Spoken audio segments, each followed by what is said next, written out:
Essa história que vou contar aconteceu com uma conhecida minha, Dona Marlene dos Santos, lá em Piracanjuba, no interior de Goiás. Era uma cidade pequena na época, início dos anos 90, onde todo mundo conhecia todo mundo, e as novidades corriam de boca em boca mais rápido que notícia de jornal. A Dona Marlene trabalhava como parteira na região inteira. Era uma mulher respeitada, de uns 50 e poucos anos, viúva há muito tempo, que morava numa casinha simples na saída da cidade, no caminho que levava para os sítios. Conhecia aquelas estradas de terra como ninguém, porque vivia sendo chamada a qualquer hora do dia ou da noite para ajudar mulher a dar à luz. Era baixinha, meio gordinha, sempre de vestido florido e um lenço amarrado na cabeça. Usava óculos grossos que aumentavam os olhos e tinha aquele jeito calmo de quem já viu de tudo na vida. Todo mundo confiava nela.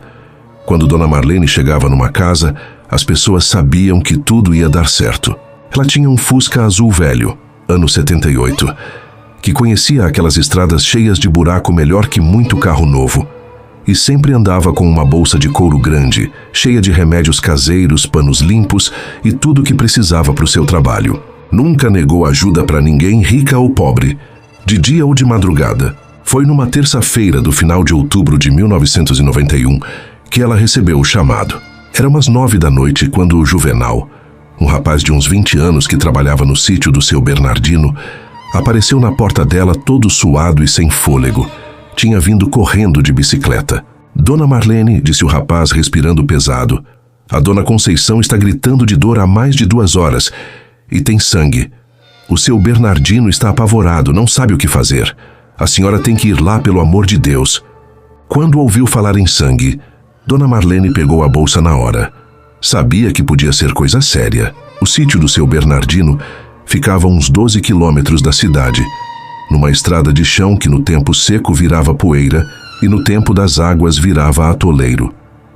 Mas ela conhecia aquele caminho de cor, já tinha ido lá umas 3 vezes nos últimos anos. Ligou o Fusca, que sempre custava a pegar nas noites frias, e saiu atrás da bicicleta do Juvenal. O rapaz ia na frente, pedalando rápido, a luz traseira da bicicleta piscando na escuridão. Era noite de lua nova, escuro que nem breu. O farolzinho do Fusca velho iluminava pouco, só uns 20 metros à frente, e ela tinha que andar devagar por causa dos buracos e das pedras soltas. Chegaram no sítio por volta das 10 horas. A casa era simples, de tijolo aparente, com varanda na frente e quintal grande nos fundos. O seu Bernardino, um homem alto e magro de uns 40 anos, estava na porta esperando. Estava nervoso, passando a mão no cabelo, andando de um lado para o outro. Dona Marlene, graças a Deus que a senhora veio. A Conceição está gemendo muito e tem muito sangue. Ela entrou na casa direto. Dona Conceição estava deitada na cama do quarto, branca como cera suando frio. Estava de 6 meses, não de 9 como o marido pensava. E quando Dona Marlene examinou, logo viu que era ameaça de aborto, coisa séria que ela não podia resolver ali. Seu Bernardino, disse ela voltando para a sala, sua esposa está perdendo o bebê. Precisa levar ela para o hospital da cidade agora, correndo. Não posso fazer nada aqui. O homem ficou branco. Mas, Dona Marlene, meu carro quebrou semana passada, tá na oficina, e o Juvenal só tem a bicicleta.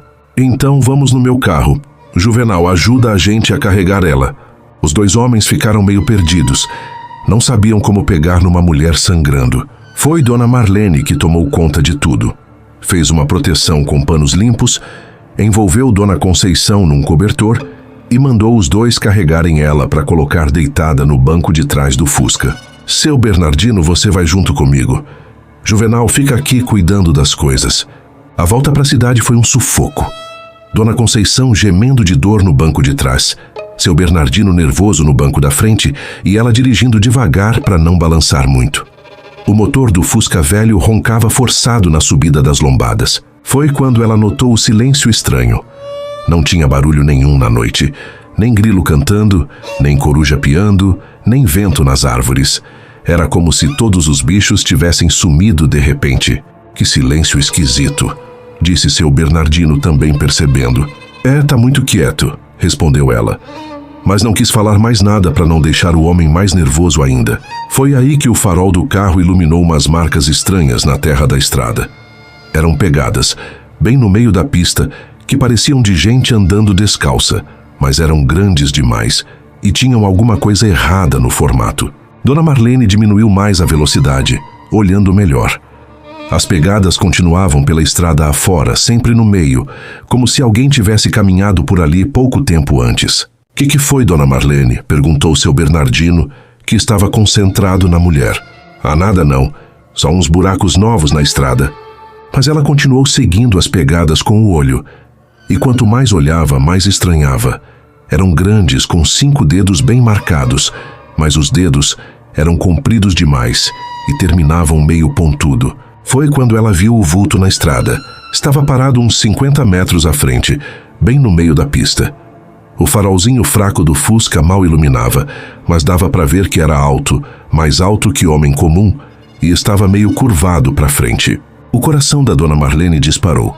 Pisou devagar no freio, e o carro parou a uns 30 metros da figura. "Deve ser alguém pedindo carona", disse seu Bernardino. Mas a voz dele saiu meio trêmula. Dona Marlene sabia que não era. Gente pedindo carona não fica parada no meio da pista, e tinha um cheiro ruim entrando no carro. Cheiro azedo, de suor velho misturado com coisa podre. "Vou buzinar para ele sair da frente", disse ela, e apertou a buzina 2 vezes. A figura se mexeu um pouco, mas não saiu do lugar. Parecia estar olhando diretamente para o carro. "Meu Deus", sussurrou seu Bernardino, "que tamanho é esse?" Dona Marlene engoliu seco e pisou fundo no acelerador. O Fusca deu uma arrancada, levantando poeira, e ela passou rente à figura, quase raspando. Foi nesse momento que ela viu. Não era gente. A coisa era alta, coberta de pelo escuro da cabeça aos pés, com braços compridos e mãos grandes. A cabeça era estranha, meio alongada, com cabelo emaranhado cobrindo parte do rosto. Mas os olhos brilhavam na luz do farol com um brilho que não era normal, claro demais, como olho de bicho de noite. E quando eles passaram por perto, a criatura virou o rosto para acompanhar o carro. Dona Marlene viu o perfil e quase perdeu o controle do volante. A boca era grande, com dentes que pareciam pontudos demais. "Mãe Santíssima", gaguejou seu Bernardino, que também tinha visto. "Que diabo era aquilo?" "Não sei e não quero saber", respondeu Dona Marlene, pisando fundo no acelerador. O motor do Fusca gemeu, mas ela não diminuiu a velocidade. Dona Conceição, no banco de trás, estava gemendo mais alto agora, sentindo as dores mais fortes. A situação estava ficando crítica. "Dona Marlene", disse seu Bernardino com voz tremendo, "a Conceição está muito pálida. Acho que ela está perdendo muito sangue." Ela olhou pelo espelho retrovisor e viu que a mulher estava mesmo muito branca. Tinha que chegar no hospital urgente. Foi aí que ouviu o barulho. Vinha de trás do carro, um som pesado na estrada, como se alguma coisa grande estivesse correndo atrás deles. Não era barulho de bicho de 4 patas, era como passada de gente correndo, mas pesada demais, batendo forte na terra. Dona Marlene olhou no retrovisor e viu uma sombra escura na estrada, uns 100 metros atrás, se movendo na direção deles. O coração dela quase parou. "Seu Bernardino", disse ela, tentando manter a voz calma, "tem alguma coisa vindo atrás da gente." O homem se virou para olhar pela janela traseira e ficou branco como papel. "Dona Marlene, pisa fundo. Aquela coisa está correndo atrás da gente." Ela pisou no acelerador até o fundo. Mas o Fusca velho não tinha força para muito mais que aquilo. O motor estava roncando no limite e ela tinha medo de forçar demais e o carro morrer. O barulho dos passos continuou por mais uns 2 quilômetros e então parou de repente. Dona Marlene olhou no retrovisor e não viu mais nada na estrada atrás deles. "Parou", disse ela, mas continuou dirigindo rápido. "O que era aquilo, Dona Marlene? Que criatura era aquela?" "Não sei, seu Bernardino, e prefiro não pensar nisso agora. Sua esposa precisa de ajuda urgente." Chegaram no hospital da cidade às 11h30 da noite. Dona Conceição foi atendida pelo Dr. Severino, o médico plantonista, que conseguiu estabilizar o quadro dela. O bebê não se perdeu, mas ela teve que ficar internada 5 dias em observação. Enquanto Dona Conceição estava sendo atendida, Dona Marlene e seu Bernardino ficaram sentados na sala de espera, sem falar nada. Os dois estavam ainda em choque com o que tinham visto na estrada. Foi seu Bernardino que quebrou o silêncio. Dona Marlene, ninguém vai acreditar se a gente contar isso. Então é melhor não contar, respondeu ela. Vamos deixar isso entre nós. Mas que diabo era aquela coisa? Sei lá. Só sei que não era gente comum nem bicho comum. Era alguma coisa diferente. Dona Marlene nunca mais foi a mesma depois daquela noite. Continuou trabalhando como parteira, mas mudou alguns hábitos. Nunca mais saiu de casa depois das 9 da noite, mesmo que chamassem ela para parto urgente. Quando tinha chamado noturno, só ia se fosse acompanhada de algum homem da família da parturiente. E nunca mais pegou aquela estrada do sítio do seu Bernardino sozinha. Sempre levava alguém junto. Seu Bernardino também ficou diferente. Começou a trancar bem as portas e janelas da casa quando escurecia, coisa que nunca fazia antes. E mandou o Juvenal não andar sozinho pela propriedade de noite. 3 semanas depois do acontecido, Juvenal apareceu na casa da Dona Marlene numa manhã de domingo. Estava com cara preocupada e queria conversar sobre umas coisas estranhas que estavam acontecendo no sítio. Dona Marlene, depois daquela noite que a senhora levou Dona Conceição para o hospital, tem acontecido umas coisas esquisitas lá no sítio. Que tipo de coisa, Juvenal? Pegadas grandes perto do açude, como se fosse de gente, mas com unhas compridas marcadas na lama. E os cachorros ficam agitados de noite, latem para a mata sem parar. Ontem mesmo, seu Bernardino ouviu um gemido vindo de lá, um som feio que deu arrepio em todo mundo. Dona Marlene sentiu um frio na barriga. Vocês viram alguma coisa? Não, mas os bichos estão assustados. As galinhas não querem sair do poleiro. E as vacas ficam todas juntas no pasto, longe da mata. Juvenal, vocês tomem muito cuidado. Não saiam de casa depois que escurece e mantenham os bichos presos perto da casa. A senhora acha que é a mesma coisa que vocês viram na estrada? Pode ser. Melhor prevenir que remediar. Dona Marlene nunca contou para mais ninguém sobre aquela noite. Só para mim, muitos anos depois, quando eu já era adulto e ela estava bem velhinha, internada no hospital com problemas do coração. Era a véspera de morrer, e acho que ela sentiu necessidade de desabafar com alguém. Me chamou perto da cama, segurou minha mão com aquelas mãozinhas pequenas e trêmulas e disse: Menino, tem coisa neste mundo que a gente vê, mas não consegue explicar. Naquela noite eu vi uma criatura que não era nem gente nem bicho conhecido. Era outra coisa, e tinha uma inteligência nos olhos que me arrepiou mais que qualquer monstro de filme. Dona Marlene, a senhora tem certeza do que viu? Tenho. Pode parecer loucura, mas eu sei o que vi. E seu Bernardino viu também. Aquela coisa nos seguiu por quilômetros, como se soubesse que tínhamos uma mulher ferida no carro. Por que nunca contaram para ninguém? Quem ia acreditar? Iam pensar que éramos 2 loucos inventando história. Mas eu te garanto, menino, tem coisa por aí que é melhor deixar em paz e não mexer. Dona Marlene morreu 2 dias depois, dormindo, sem sofrer. Foi velada na igreja da cidade, com muita gente porque era mulher respeitada por todos.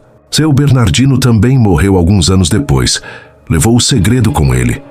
Mas antes de morrer, me procurou para confirmar a história que Dona Marlene tinha me contado. Ela falou a verdade, disse ele. Vi aquela criatura com meus próprios olhos e nunca vou esquecer.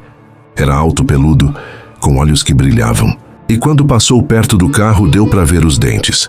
Eram pontudos, diferentes de qualquer boca humana. Até hoje, sempre que passo por Piracanjuba, lembro dessa história. O sítio do seu Bernardino mudou de dono várias vezes ao longo dos anos e hoje é uma fazenda moderna. Mas conversei com um dos funcionários atuais e ele me disse que ainda encontram pegadas estranhas perto do açude depois das chuvas e que os cachorros da fazenda ficam agitados nas noites sem lua, ladrando para a mata, como se estivessem vendo alguma coisa que gente não consegue ver. Pode ser coincidência, pode ser imaginação, mas eu acredito na Dona Marlene e no seu Bernardino. Eram pessoas sérias, trabalhadoras, que nunca mentiram na vida. E quando 2 pessoas veem a mesma coisa estranha na mesma noite, deve ter algum fundo de verdade na história. Essa história que vou contar aconteceu com meu tio José, lá pelos anos de 1987. Ele tinha um sítio pequeno em Perdizes, interior de Minas, herdado do meu avô. Criava umas 15 cabeças de gado. Plantava milho e vivia sozinho depois que minha tia Conceição morreu de câncer. O tio Zé era homem de palavra, trabalhador. Acordava todo dia às 5 da manhã para o trato dos bichos. Tinha uns 60 anos na época. Cabelo grisalho sempre por baixo de um chapéu de palha surrado e aqueles olhos claros que pareciam ver longe demais. Nunca foi de inventar história. Pelo contrário, era meio calado, falava só o necessário. Era final de agosto, época seca, quando as coisas começaram a ficar estranhas no sítio. Primeiro foram as galinhas. O tio acordou numa manhã e encontrou 3 mortas no terreiro, mas não do jeito que raposa ou gambá mata. Estavam todas estraçalhadas, como se tivesse sido coisa maior, mais violenta. E o estranho, não faltava nenhuma. Bicho que mata a galinha leva para comer, não mata por matar. Uns 2 dias depois foi a bezerra. A Mimosa, uma holandesa novinha que ele estimava muito, achou ela no pasto do fundo, perto da cerca que divisa com o mato. Pescoço quebrado, marca de dente no couro, mas dente grande, não de cachorro. E tinha um cheiro esquisito no ar, meio azedo, que ele nunca tinha sentido antes. O tio começou a ficar ressabiado. Passou a trancar as galinhas mais cedo, levar as vacas para o curral perto de casa quando o sol começava a se pôr. Mas o que mais o incomodava era o silêncio que tomou conta do lugar. Quem conhece sítio sabe que à noite tem som. Grilo cantando, coruja piando, morcego voando. Mas ali tinha ficado tudo quieto demais, como se os bichos tivessem medo de fazer barulho. Foi numa quinta-feira que aconteceu. O tio tinha ficado até mais tarde consertando a cerca do pasto, martelando arame, quando percebeu que já estava quase escuro. Juntou as ferramentas na carriola e começou a voltar para casa, seguindo a trilha de terra batida que cortava o pasto. Era lua nova, escuro que nem breu. Só a luz do lampião que ele levava na mão fazendo aquela sombra dançar no chão. Foi quando ouviu o primeiro barulho, um galho quebrando no mato, do lado esquerdo da trilha. Parou para escutar, mas nada. Continuou andando. Aí ouviu de novo, dessa vez mais perto. E era como se alguma coisa grande estivesse se movendo por entre as árvores, acompanhando ele. O tio não era homem de se assustar fácil, já tinha enfrentado cobra, onça pintada, gente ruim. Mas alguma coisa naquele barulho fez os pelos do braço dele se arrepiarem. Apressou o passo. A casa estava a uns 200 metros à frente. Ele conseguia ver a luz amarela da varanda que sempre deixava acesa. Mas quanto mais andava, mais tinha certeza que estava sendo seguido. Não era só o barulho. Era uma sensação como quando a gente sente que alguém está olhando pelas nossas costas. Foi quando ouviu a respiração, pesada, ofegante, como de bicho grande cansado. Vinha de trás dele, mas não muito longe. O tio parou de caminhar e se virou devagar, erguendo o lampião. E foi aí que viu, a uns 20 metros de distância, parado no meio da trilha, tinha uma coisa que ele nunca conseguiu descrever direito. Era alto, mais alto que homem normal, mas estava meio curvado para frente, como se o peso da cabeça e dos ombros fosse grande demais. Tinha pelo escuro cobrindo o corpo todo, mas não era pelo de bicho comum. Era mais grosso, emaranhado, mas o pior eram os olhos. 2 pontos amarelos que refletiam a luz do lampião fixos no tio Zé. E a cara, Jesus me livre. Era como se fosse homem e bicho ao mesmo tempo. O focinho comprido, mas com traços humanos embaixo. E quando abriu a boca, o tio viu os dentes, brancos, pontudos, grandes demais para qualquer boca. Os dois ficaram assim, se olhando, por uns segundos que pareceram horas. O tio nem conseguia se mexer. As pernas pareciam de chumbo. Só ouvia o próprio coração batendo no ouvido e aquela respiração pesada da criatura. Então a coisa fez um som. Não era rugido de onça nem uivo de cachorro. Era algo no meio, grave, que parecia sair lá do fundo do peito, e começou a andar na direção do tio Zé. Foi aí que as pernas dele reagiram. Largou a carriola com as ferramentas e saiu correndo feito doido, segurando só o lampião. Ouviu os passos atrás dele. Não eram passos de bicho de 4 patas, eram como de gente correndo, mas pesados, batendo forte no chão. Chegou na varanda da casa ofegando, o coração quase saindo pela boca. Trancou a porta, apagou todas as luzes e ficou sentado numa cadeira, de espingarda no colo até o sol nascer. A noite toda ouviu barulhos lá fora. arranhando a parede, rondando a casa, mas não teve coragem de olhar pela janela. No dia seguinte, foi buscar a carriola. Achou ela tombada na trilha, as ferramentas espalhadas. Mas o que mais o impressionou foram as pegadas na terra. Grandes, com 5 dedos como de gente, mas com garras no lugar das unhas. E o cheiro azedo estava mais forte ainda. O tio Zé nunca mais foi o mesmo depois dessa noite. Vendia o gado antes do sol se pôr, não saía de casa depois das 6 da tarde.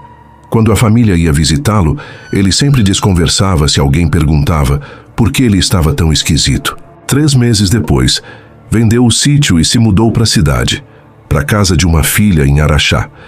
Dizia que estava ficando velho para a vida no campo, mas nós sabíamos que não era bem isso.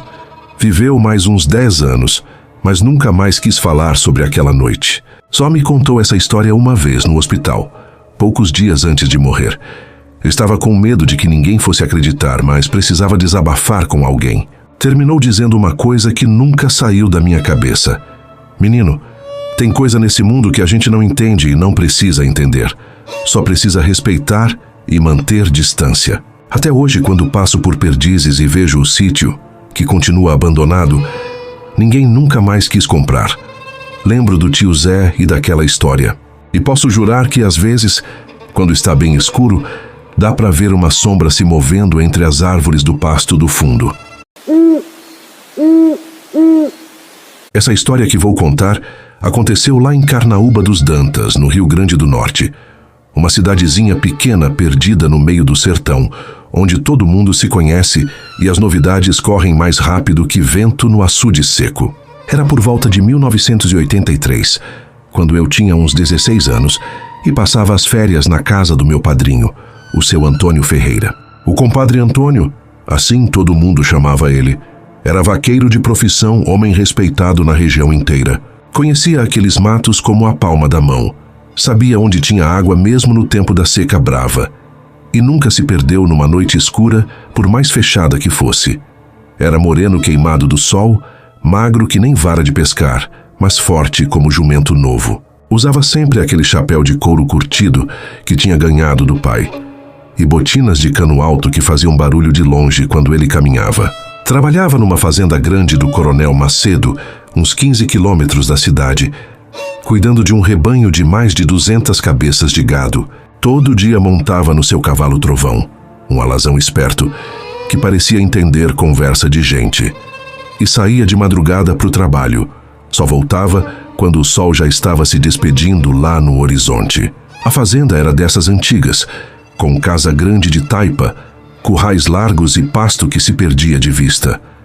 Mas o que mais impressionava eram os morros ao redor, cheios de pedra solta e mandacaru, que faziam sombras esquisitas quando a lua estava cheia. E tinha a mata ciliar do riacho Seridó, que mesmo no tempo seco ainda corria um fio d'água, criando uma faixa verde no meio de tanta caatinga ressecada. Foi no começo de setembro, época que por lá chamam de inverno seco, que as coisas começaram a acontecer. Primeiro, o compadre notou que o gado estava agitado demais, se juntando todo num canto do pasto, longe da mata do riacho. As vacas ficavam mugindo de madrugada, como se estivessem com medo de alguma coisa. E os cavalos não queriam beber água na beirada do riacho, preferiam ir no açude mais longe, mesmo estando quase vazio. Depois vieram as pegadas. O compadre achou elas numa manhã de segunda-feira, na lama seca da margem do riacho. Eram grandes, pareciam de gente, mas tinham algo de errado.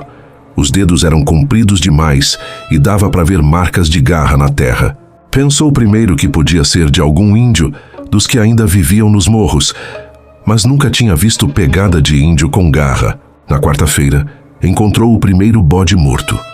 Era do seu Zé Pequeno, um criador que morava numa casa de taipa perto da divisa da fazenda. O bicho estava estraçalhado, mas de um jeito que não parecia obra de onça nem de cachorro selvagem. Tinha marcas de dente no pescoço, dente grande e pontudo, e a carne tinha sido arrancada aos pedaços, como se o bicho que matou não soubesse direito como comer. O seu Zé Pequeno ficou danado da vida.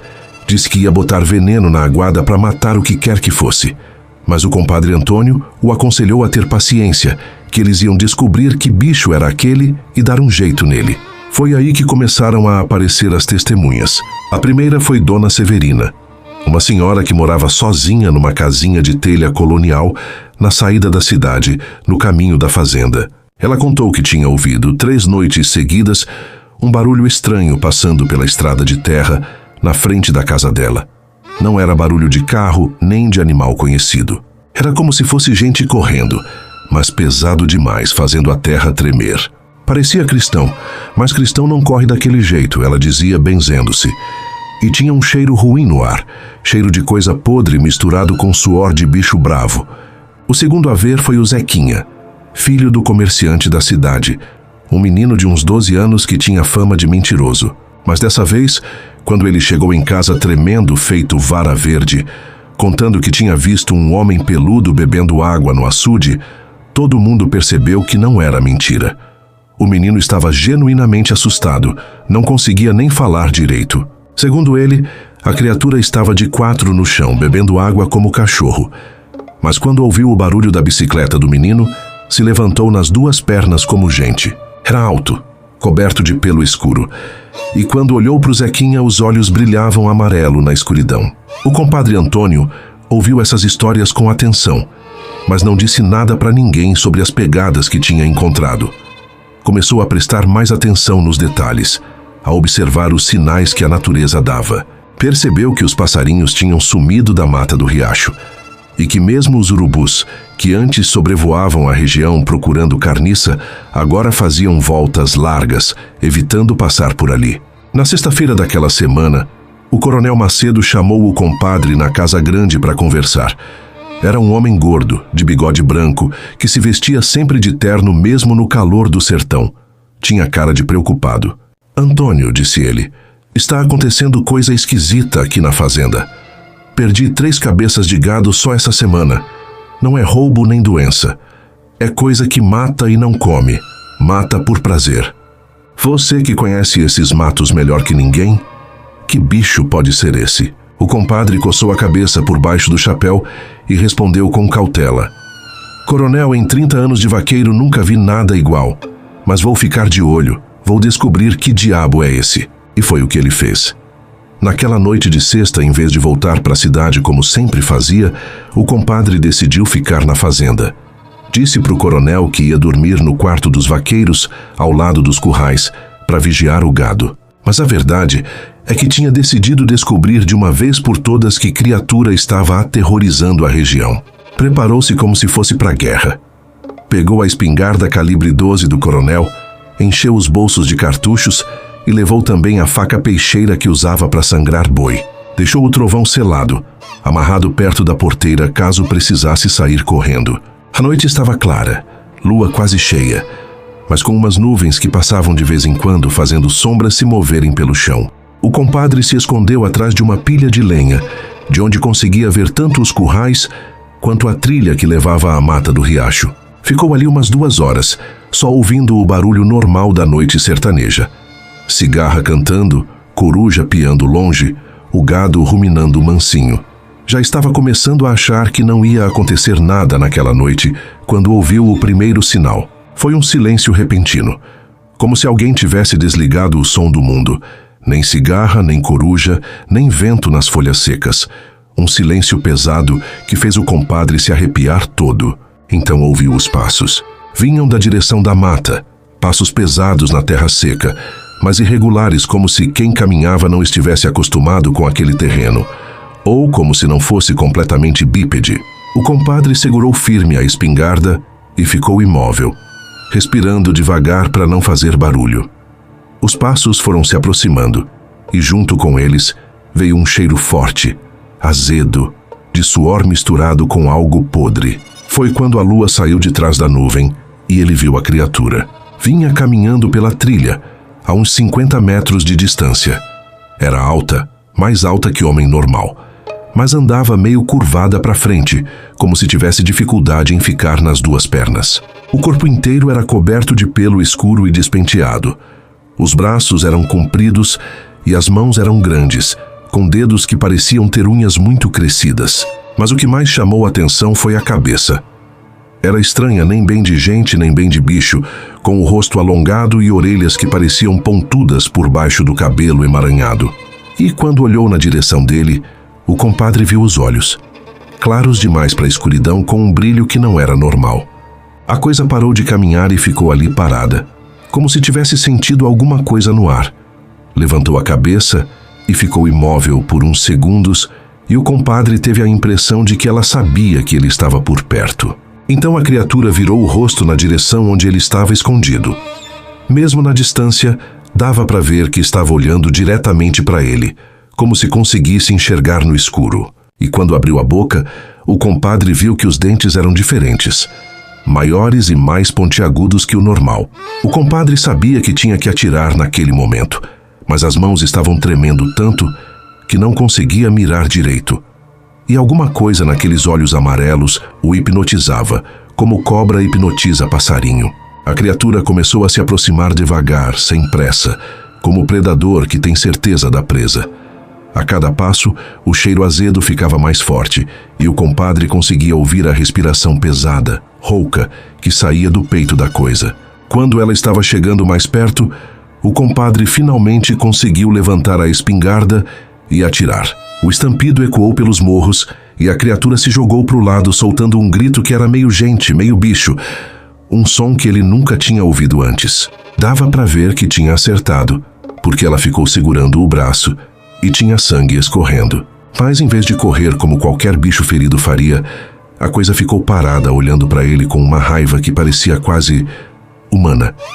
Então começou a vir na direção dele, não correndo, mas andando decidida, como gente que estava muito brava. Foi aí que ele entendeu que estava em perigo de morte. Correu para onde tinha deixado o trovão, mas a criatura era mais rápida que parecia. Ouvia os passos pesados atrás dele, cada vez mais perto, e uma respiração ofegante que parecia estar bem no seu pescoço. Conseguiu chegar no cavalo e subir na sela de um pulo só. O trovão, que era cavalo esperto, já tinha sentido o perigo e estava inquieto, relinchando baixo e batendo o casco no chão. Quando o compadre gritou, "Vamos, trovão!", o bicho saiu disparado como se tivesse fogo na cola. Mas mesmo correndo, o compadre ainda conseguiu ouvir atrás dele aquele grito estranho de novo, um som que parecia raivoso e, ao mesmo tempo, quase como se fosse gente xingando, mas numa língua que ele não entendia. Só parou de correr quando chegou na cidade, na frente da delegacia. Estava suando frio, o coração batendo que parecia que ia sair pela boca, e as mãos ainda tremiam tanto que mal conseguia descer do cavalo. O delegado, seu Raimundo, era homem desconfiado, mas quando viu o estado do compadre Antônio, homem conhecido por ser corajoso e equilibrado, entendeu que alguma coisa muito séria tinha acontecido. "Antônio", disse ele, "que diabo foi que você viu lá naquela fazenda?" O compadre contou tudo, desde as pegadas até o encontro com a criatura. O delegado ouviu em silêncio, e quando ele terminou, ficaram os dois quietos por um tempo comprido. "Você acha que era o quê?", perguntou seu Raimundo. "Não sei, seu delegado. Só sei que não era bicho comum nem gente comum. Era alguma coisa no meio do caminho entre os dois." No dia seguinte, o delegado organizou uma busca na fazenda com uns 6 homens armados, incluindo o compadre Antônio. Encontraram a pilha de lenha onde ele tinha se escondido, com marcas de sangue no chão. Seguiram o rastro de gotas até a mata do riacho, mas lá as pegadas sumiam na pedra solta. O que mais impressionou a todos foi uma árvore grande, um juazeiro antigo que estava arranhado da base até uns 3 metros de altura. As marcas eram fundas, feitas por algo com garras poderosas, como se a criatura tivesse descontado a raiva na árvore depois que o compadre fugiu. Nunca mais encontraram pista nenhuma da criatura. As mortes de animais pararam de repente, como se ela tivesse ido embora ou como se tivesse decidido que não valia a pena continuar caçando numa região onde já tinha sido descoberta. O compadre Antônio continuou trabalhando na fazenda, mas nunca mais ficou sozinho à noite. Sempre voltava para a cidade antes do sol se pôr, e quando tinha que trabalhar tarde, levava companhia. Dizia que não era medo, era prudência, Mas todo mundo sabia que aquela noite tinha marcado ele para o resto da vida. Anos depois, quando eu já estava moço e voltava para Carnaúba dos Dantas, só nas férias, o compadre me contou mais detalhes da história. Disse que o que mais o assombrava não eram as garras nem os dentes da criatura, mas aqueles olhos amarelos que pareciam guardar uma inteligência antiga, selvagem, mas humana ao mesmo tempo. Era como se fosse gente que tinha virado bicho, ou bicho que estava aprendendo a ser gente. Ele me disse numa tarde de domingo, sentados na varanda da casa dele, vendo o movimento da praça. E sabe o que mais me arrepia? É que eu tenho certeza de que ela me reconheceu. Não era só um animal caçando.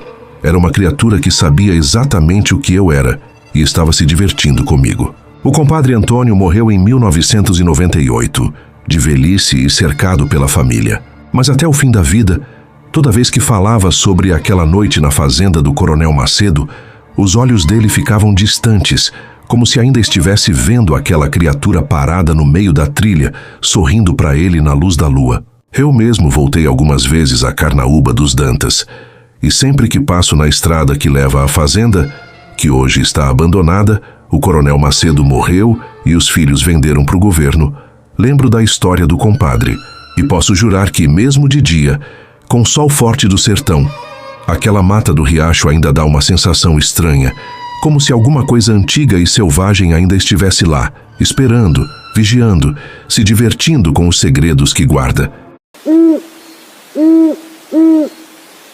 E aí, o que você achou dessa história? Se o arrepio subiu a sua espinha, o nosso trabalho aqui está valendo a pena. Se você se conecta com esses mistérios, se inscreva no canal para não perder nada. Dá um joinha no vídeo para nos ajudar a encontrar mais pessoas que, assim como a gente, acreditam que a verdade está por aí, escondida nas histórias. E o mais importante, deixa o seu comentário aqui embaixo. Sua opinião conta muito para a gente. É ela que ajuda a dar sentido a tudo isso.